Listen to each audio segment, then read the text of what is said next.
For this presentation, we have the pleasure to welcome Ilona Logvinova, which she will try to answer the question, how should we view human responsibility with increased automation? Ilona has a Bachelor of Arts from Columbia University with a joint major in economics and philosophy, and her Juris Doctor from the Benjamin and Cardozo School of Law. Today, she is Associate General Counsel at McKinsey Company within McKinsey Digital, working closely with advanced analytics, AI, cloud strategy and enablement, and digital transformation across a range of industries. Have a good conference. Thank you so much for the introduction. Hi, everyone. I'm Ilona Logvinova. I am a technology lawyer, as I was introduced so kindly. I am part of McKinsey. I work within McKinsey Digital, and what really energizes me is thinking about emerging technology, where we're headed, what it means from an ethical perspective, what it means from a legal perspective, and really thinking about it in a very cross-disciplinary way. Prior to McKinsey, I was a technology lawyer at MasterCard for a number of years, and before that, I started my career as a finance lawyer, actually. So I've shifted around a bit, but landed in technology, which is something that I'm really excited about. So I am a technology lawyer, but at heart, I'm very much a philosopher who's always in search of truth. As an undergraduate at Columbia University, I was an indulgent student of philosophy, and I still very much carry that inclination with me today. So I think you'll see that come through in the presentation. In my work in the field of technology law, which is changing and shifting pretty quickly, there's not really a settled body of law. There's not a treatise per se in technology law. I've had the privilege of working with some of the nuanced cross-disciplinary, ethical, legal, and regulatory issues around emerging technologies. And what's fascinating to me about the emerging technology space at this point in time is that the law is consistently trailing technology. And moreover, there's not really a single source of truth in terms of the dividing line between what's legal, what's true, what's ethical, and what's right. One of the more interesting examples that brings this to life, at least for me, is the trend that we're continuing to see of how humans are developing into physical beings who have machine qualities. Now, this may sound far-fetched or futuristic, but just think about it for a moment. How often do you find yourself with your cell phone in your hand, so often that it maybe can be argued that our cell phones are almost becoming like an appendage, like a part of us in some sort of way? And how many of us have tried any sort of augmented reality or virtual reality technology or any sort of smartwatch or wearable tech that tracks our bodily rhythms and movements and then gives us recommendations, right? It says, we're not taking enough steps. You should be taking more steps that day. And it really becomes sort of a part of your anatomy. And even more in depth, how many people might have technologies that are already embedded directly under their skin by surgical implant or into their bodies, whether it's a pacemaker or even more novel, a form of brain-computer interface, with BCI, which is becoming increasingly popular. We see that with Neuralink and other companies that are developing that kind of tech. And that allows our thoughts to be translated directly into speech to infer action, right? So our thoughts can then direct action through a computer, through AI.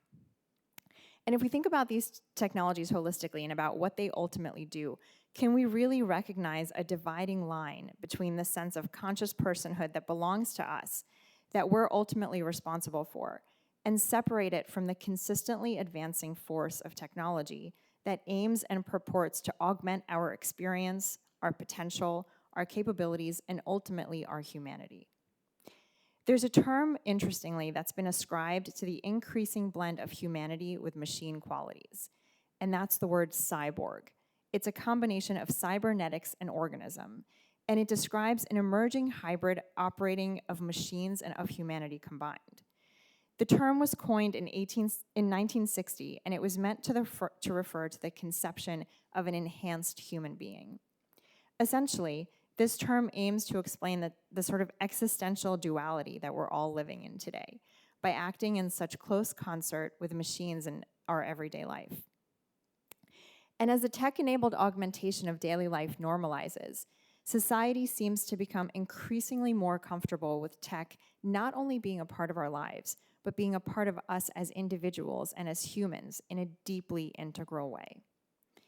And so the really interesting question is, How do we think about that from a philosophical, sociological, anthropological, and legal perspective? From a legal perspective, as a lawyer, which arguably can be seen to inform the other dimensions, there was an interesting case example around this under US law in 2014. In June of 2014, the Supreme Court handed down its decision in a case called Riley v. California. And this was a landmark US Supreme Court case where the court unanimously held that the warrantless search and seizure of digital contents of a cell phone during an arrest is unconstitutional. Now, when the case came up for judicial review by the Supreme Court, it was actually a combined 2 cases that had very similar issues, not fact patterns necessarily, but issues. And they went up on appeal, and ultimately the Supreme Court decided to review both cases. And where they came out was to say that data that's on cell phones, right, you can't search that without a specific warrant. In each case individually, what happened was in one case there was a traffic stop, in another case there was a defendant who was considered for a crime. But in both instances, when the police searched the actual cell phones of those 2 different defendants, they found evidence that then implicated a significantly greater crime. So in one instance, they found cell phone data with photos of that person being in a gang. And that then linked that person to a gang killing that happened a week earlier. And of course, you can imagine linking that person to a killing increased the sentence significantly. In the other case, they found the address of the person, and they found various data that led to a house that person lived in. They then went to that house, and they found, narcotics and a number of other things in that house, and then arrested the individual. But in both cases, had they not had access to that digital data on those cell phones, they wouldn't have had, they wouldn't have had the reason to suspect those individuals for those crimes. So in this case, the combined cases that were under review for the Supreme Court, the justices ruled unanimously that police officers cannot, without a warrant, search the data on a cell phone that's seized during an arrest. And writing for 8 justices, Chief Justice John Roberts declared that modern cell phones are now such a pervasive and insistent part of daily life that the proverbial visitor from Mars might conclude that they were an important feature of human anatomy. Importantly, too, he wrote in the same opinion that modern cell phones are not just another technological convenience. With all they contain and all they may reveal, they hold for many Americans the privacies of life. The fact that technology now allows an individual to carry such information in his hand does not make the information any less worthy of the protection for which the founders fought. And so the point is, if our legal system sees each of us as phones, as a person using a machine, right? So if we're seen as people who use a machine, but they're 2 different things, this framing allows protections for one entity, which is the person, but robust protections for one entity, the person, may be nullified in the absence of matching protections for the other, which is technology. So, for example, by protecting our data for surveillance. We've come quite far in our jurisprudence now in the recognition of privacy rights, particularly after the effectiveness of GDPR, which I'm sure we've all heard of. But with regions and jurisdictions globally are now emulating GDPR, and they're passing their own versions of what we see as privacy laws. Some are state level, some are federal level, but we're now seeing increased amounts of privacy legislation coming down. And so when we think about all of this taken together, maybe rather than seeing a binary legal distinction, seeing someone or something as a person or property, and understanding how integrated we are with technology in our day-to-day life, maybe the law should evolve to see more of a continuum, where devices are integrated with the personhood of their owner, right? Because they very much are part of us today in the way that we live our lives. And that would be more reflective of the sort of cyborgs that we're all becoming and that we're all emulating and becoming today. And this kind of evolution in the law would benefit our emerging jurisprudence. But it seems like there's also a crucially important point here about it benefiting the development and the trajectory of technology. Particularly with the way that AI is developing and we're increasingly seeing AI starting to act autonomously in the sphere of traditionally human action that would be closed off to machines. So for example, in the military context, we're seeing autonomous weapons systems. In the transportation space, we're seeing the rise of autonomous vehicles. And more personally, from a pretty crucially human perspective, we're also starting to see the rise of actual robots who can respond to humans and relay what feels like true human emotion. And with the rise of these machines, how do we capture the responsibility, the liability, and should something go wrong in the way that they, or arguably we, behave? The more troubling one for me is the military context, because there we're already starting to see the proliferation of lethal autonomous weapons. And what these are, they're basically lethal devices that have been empowered by their human creators, right, those who created the AI, to survey their surroundings, identify potential enemy targets, and independently choose to attack those targets on the basis of sophisticated algorithms. Autonomous weapon systems dramatically shift the identity and the potential for loss of life on the side of the party using them, right? Because they're machines who can act to take life, but because of what they are, they're machines, they're not actual human beings, there's not a risk of loss of life on their side. And in the words of the Harvard Political Review, if a country can fight wars with ruthless efficiency, accurately pick out terrorists from hundreds of feet in the sky, and spare the lives of thousands of soldiers, why wouldn't it do so? Lethal autonomous weapons are being introduced into military arsenals, and countries including the United States, Russia, South Korea, Israel, and the United Kingdom have shown some interest in their development. The use of these weapon systems would significantly lower the threshold of going to war and dramatically decrease the costs of war, at least from a human life perspective, thereby potentially, maybe, increasing the likelihood of conflict. And so the question to ask ourselves is, are autonomous systems, i.e. AI-powered machines, and cyborgs, to be held liable for their wrongdoing? And if so, to what extent? Philosopher Robert Sparrow argues that the autonomy of these types of systems makes it impossible to hold anyone accountable for illegitimate killings that they commit. The logic is, if the robot acted truly autonomously, then liability and accountability can't be traced to another agent, right? You can't just trace it back to someone who's not that robot because it's that robot acting. And that wouldn't be right from either a moral or a legal standpoint.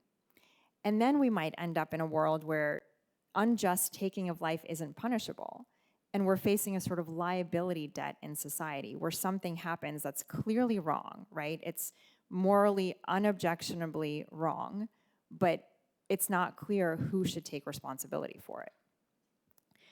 One element that seems to interject pretty importantly into this conversation is the emerging body of law and the guidance globally around responsible and ethical use of data and AI. We're seeing this with regulation recently that's coming out of the EU with the proposed EU AI regulation that came out last year, but also in other parts of the world to varying degrees, either through frameworks or agreed principles and best practices. Even if those standards don't yet rise to the level of regulation, we're seeing industries coalescing around a variety of principles around AI. And I'm sure many of us have heard the buzzwords, right? Transparency, accountability, explainability for the fair and accountable use of AI. But of course, AI principles are also heavily rooted in data because AI is powered by data and it needs data to run. And so then it becomes important to understand the shifting and emerging landscape of privacy legislation and how data and ethics are protected. And we, of course, saw the introduction of the GDPR, which happened in 2018, and it became effective. More recently, China also enacted its first data privacy law, which is called the Personal Information Protected Law, or PIPL, which became effective in November of 2021, just last year. And with this law, with PIPL, China's cybersecurity law and data security law, these laws are forming their governing system with cyber, data, security, and basically their data governance framework in China. And PIPL is similar to GDPR, and it includes similar approach in terms of anonymized data, meaning that it's not deemed personal data. delineated concepts of data controller and data processor. We're also seeing that in the China law. Extraterritorial reach, consent to process personal data, and limitations on cross-border data transfers. We're also seeing private rights of action, which is reminiscent of GDPR. In the US, interestingly, there's not currently a federal privacy law, but we are seeing a variety of activities across the states, and it's thought that there may be a privacy law that comes down, more immediately or within the next several years. But we're seeing state laws that are probably going to, be coming down this year, probably around 8 states or something to that effect. And it's important to remember that the hallmark data protection law that paved the road for so many of these laws that we're talking about now was GDPR. And it was made effective in 2018. But it's really important to remember that it was first introduced in 2012. And so thinking about it that way, before the law ultimately became effective in 2018, it took a number of years for it to be made into law, right? So we had that stretch of time where it wasn't made into law yet, but organizations were starting to act in anticipation of this becoming law to avoid falling into a sort of regulatory debt when it did ultimately happen. And it seems like we're seeing something pretty similar happening right now with AI regulation, where the time horizon to effectiveness may be 5 to 7 years. But even in the absence of a governing law, right, a governing statute around AI, we're seeing organizations that are basically reaching a common denominator of principles that they're choosing to adhere to for the benefit of society, for ethical best practices, but also in an anticipation of avoiding that sort of regulatory debt that they will ultimately fall into if the products that they design and deliver don't align with the regulations that ultimately come down. And so right now, the regulatory frameworks and emerging governing and guiding schemes say that AI should at the very least be fair, it should be easy to understand, it should be accountable, and it should defer to human decision-making. Guidance, and this is guidance that public and private organizations are both coalescing around. So we're seeing industry norms, best practices, right? We're seeing corporations that are really investing heavily in not only framing these practices, but also implementing them and putting them into action.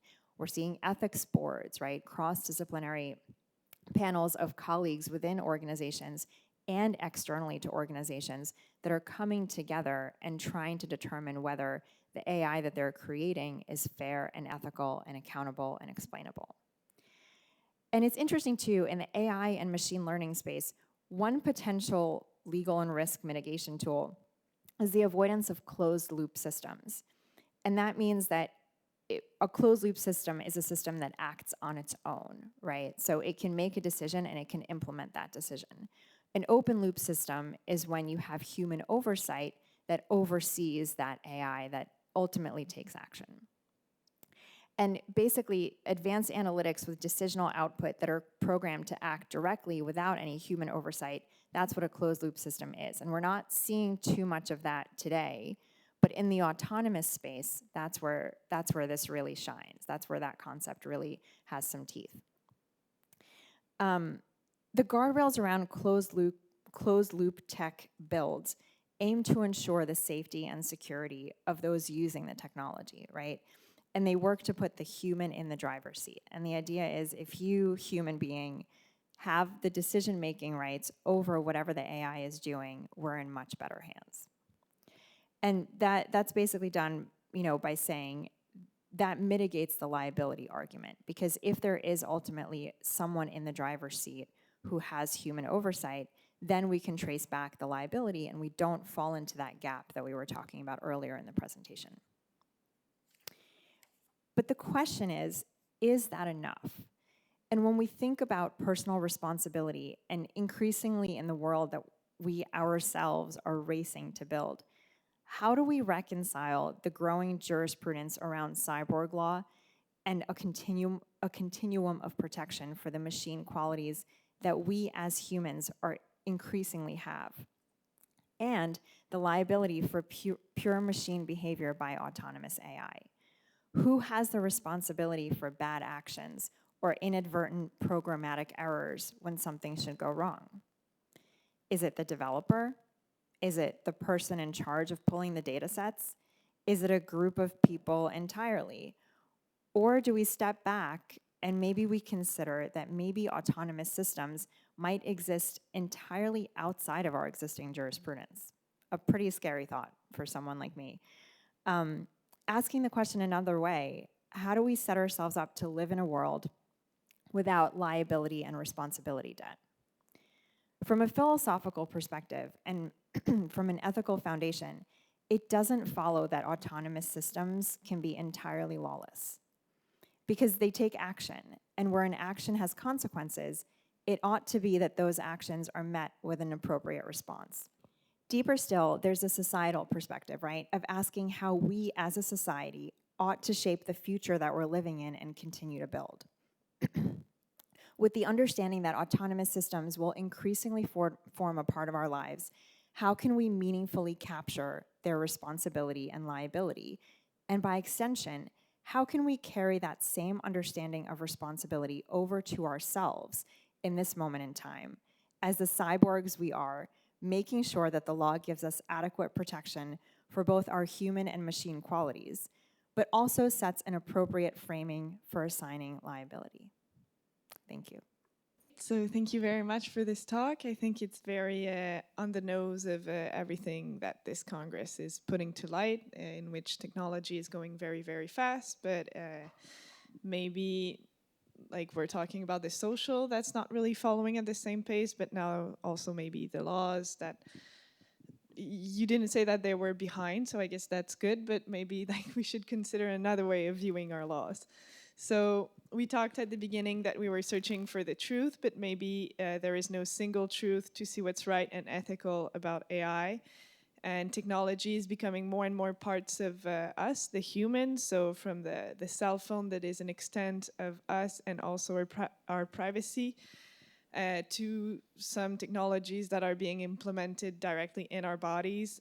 So it's really becoming part of not only our lives, but also us as individuals. Which led us to the term cyborg, which is an emerging hybrid between machine and human. We then talked a bit about the legal aspects of modern cell phones that are actually pervasive and becoming part of almost our human anatomy because they hold our privacy, and hence this privacy and even us, the person, are being maybe not protected if there is no laws to protect this privacy. So it's not so binary anymore, so it's not the cell phone and the person, but it's both of them together that should be viewed more as a continuum and not just as the technology, the human. And then we also talked a bit about the automatics weapons that shifts the accountability and liability, and then we asked ourselves if we should hold them liable for their actions, and to what extent. So even if these laws are not here yet, we suppose that they might be here in 5 to 10 years, maybe you said 8, and then that companies are already anticipating the laws that are coming and trying to align their actions with the possible regulations that are going to be coming.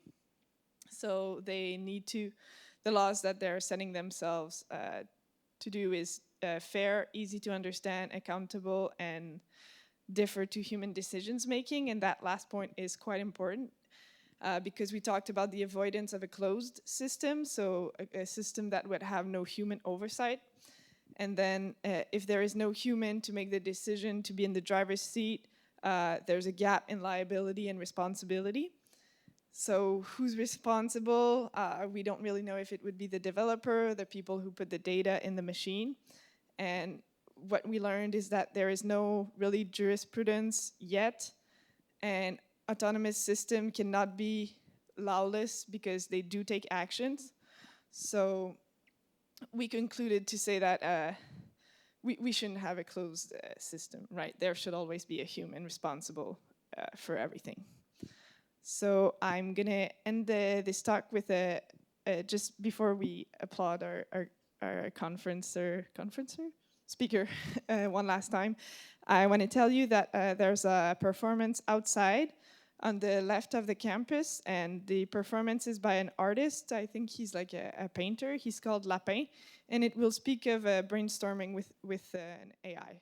So thank you very much for this conference.